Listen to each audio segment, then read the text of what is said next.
ओम नमः शिवाय। जय श्री पशुपतिनाथ भगवान की जय। हे भक्तों, आज हम सब बड़े ही सौभाग्यशाली हैं कि भगवान शिव के अत्यंत पावन और चमत्कारी स्वरूप श्री पशुपतिनाथ की अद्भुत, दिव्य और कल्याणकारी कथा का श्रवण करने जा रहे हैं, जिनके स्मरण मात्र से पापों का नाश होता है, जिनकी कृपा से मनुष्य को जीवन का सही मार्ग मिलता है, जो संपूर्ण जीव जंतुओं के स्वामी है, वही है भगवान पशुपतिनाथ। हे प्रभु, इस कथा को कहने और सुनने में यदि कोई त्रुटि हो जाए तो क्षमा करना, और इस कथा का पूर्ण फल सभी श्रोताओं को प्राप्त हो।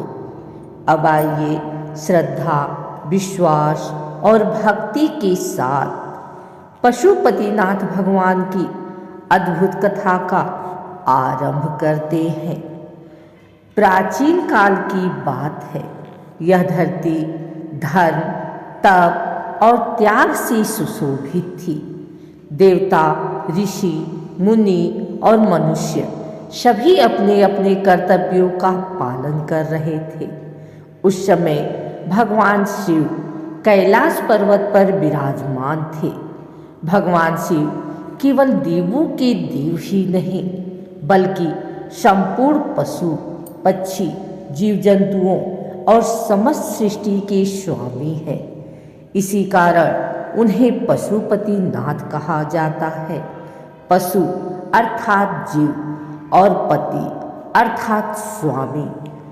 पशुपति नाम का रहस्य। एक बार देवी पार्वती ने भगवान शिव से पूछा, हे नाथ, आपको पशुपतिनाथ क्यों कहा जाता है? भगवान शिव मंद मंद मुस्कुराए और बोले, हे पार्वती, इस संसार में जितने भी जीव हैं वे सब मेरे ही अंश हैं। मनुष्य अपने अहंकार, मोह और अज्ञान के कारण पशु समान हो जाता है। जो जीवों को अज्ञान से मुक्त कर दे वही पशुपतिनाथ कहलाता है। एक समय की बात है। हिमालय क्षेत्र में एक घना वन था। उस वन में ऋषि मुनि तपस्या किया करते थे। वही एक अत्यंत साधारण ग्वाला अपनी गाय चराया करता था। उस ग्वाले ने देखा कि उसकी एक गाय प्रतिदिन जंगल के एक विशेष स्थान पर जाकर अपने आप दूध बहा देती है। ग्वाला आश्चर्यचकित हो गया। उसने कई दिन तक यह दृश्य देखा। एक दिन उसने साहस करके उस स्थान को खोदना शुरू किया। जैसे ही भूमि हटाई गई, वहाँ से दिव्य प्रकाश प्रकट हुआ और स्वयं भगवान शिवलिंग रूप में प्रकट हुए। ग्वाला भयभीत होकर भूमि पर गिर पड़ा। तभी आकाशवाणी हुई, हे वत्स, भय मत करो, मैं ही पशुपतिनाथ हूँ। यह स्थान सदा पवित्र रहेगा। भगवान शिव ने कहा, जो भी श्रद्धा से यहाँ मेरा पूजन करेगा उसके जीवन के सारे दुख समाप्त हो जाएंगे। यह समाचार चारों दिशाओं में फैल गया।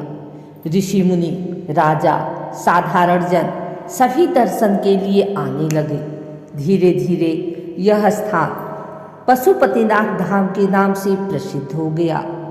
यह स्थान आज के नेपाल क्षेत्र में स्थित है और विश्व के सबसे प्राचीन शिव मंदिरों में से एक माना जाता है। एक सच्चे भक्त की कथा।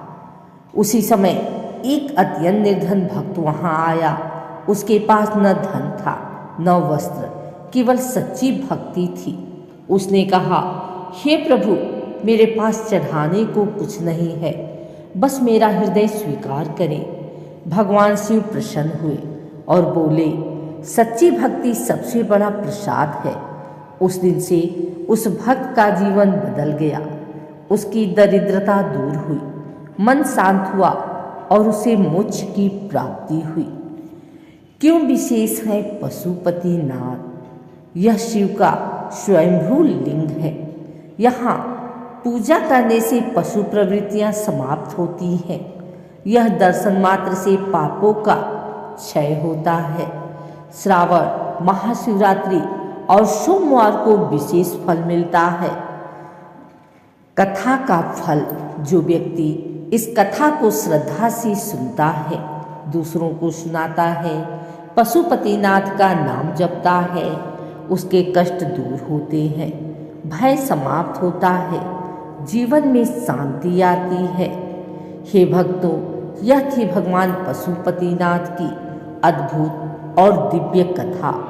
जो इस कथा को श्रद्धा से सुनता है, उसके जीवन से अंधकार दूर हो जाता है और भगवान शिव की कृपा सदैव बनी रहती है। ओम नमः शिवाय। जय श्री पशुपतिनाथ भगवान की जय। हर हर महादेव।